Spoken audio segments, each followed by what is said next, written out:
మరి ప్రమిళమ్మ తల్లి గారు ఓ అద్భుతమైన సేవ చేసి నిజంగా ఒక అద్భుతమనే చెప్పాలి. ఎందుకంటే వారు మన మధ్యలో ఏ విధంగా సేవ చేశారో దానికి మీరందరూ సాక్షులు. గొప్ప ప్రార్థన పర్రాలు.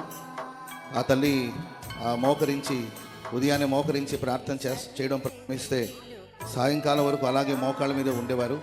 అంతటి గొప్ప ప్రార్థన పర్రాలు అండ్ శ్రేష్టమైన సందేశాన్ని అందించి అనేక మంది ఆత్మలు ప్రభులోనికి వచ్చేటట్లు, అనేకులు దేవునిలో స్థిరపరచబడేటట్లు ఓ అద్భుతమైన సేవను మరి చేయడానికి తల్లిగారికి దేవుడు సహాయం చేశారు.